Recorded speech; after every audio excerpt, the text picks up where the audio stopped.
अस्सलामुअलैकुम, आप सबको शाहजी ई एकेडमी में खुशामदीद। केमिस्ट्री फर्स्ट ईयर का जो पहला चैप्टर है वो है आपका स्टोकियोमेट्री। स्टोकियोमेट्री के अंदर हम मोल्स, एवोगैड्रो नंबर और स्टोकियोमेट्रिक कैलकुलेशन को सीखते हैं।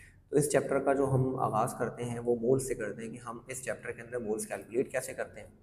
उसके बाद फिर हम उसी मोल की मदद से जो है वो हम एक रेशो लगाते हैं और उसकी मदद से हम मालूम कर सकते हैं किसी और के मोल्स की। उसमें फिर एवोगैड्रोस नंबर हम किस तरह मालूम करते हैं, उसके अंदर हम बहुत आगे चले जाते हैं डिटेल के अंदर कि हम पार्टिकल्स कैसे मालूम करेंगे, एटम्स कैसे मालूम करेंगे, मॉलिक्यूल्स और आयन, ये चीज़ सारी चीज़ें हम इस चैप्टर में सीखते हैं। उसके बाद फिर हम थोड़ा सा आगे जाएंगे तो हमारे पास कुछ बेसिक टॉपिक आ जाते हैं जो कि आपका सिग्निफिकेंट फिगर्स है, राउंडिंग ऑफ है और एक्सपोनेंशियल नोटेशन है।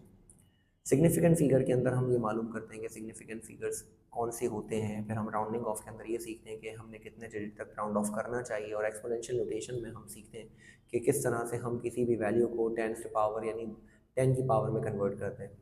उसके बाद फिर हमारे पास इसके मेन टॉपिक्स स्टार्ट होते हैं जो कि आपका स्टोकियोमेट्री में आते हैं, जिसमें आपके तीन रिलेशन है, mass mass mass volume and volume volume relation.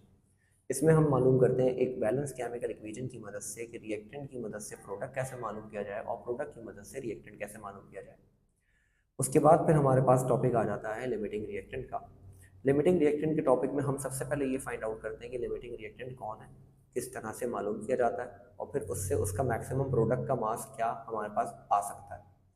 इसमें फिर एक एडिशनल चीज़ और भी आ जाती है, वो ये है कि भाई हम अपने एक्सेस रिएक्टेंट की अमाउंट भी मालूम कर सकते हैं कि हमारे रिएक्शन के बाद एक्सेस रिएक्टेंट कितना बचा।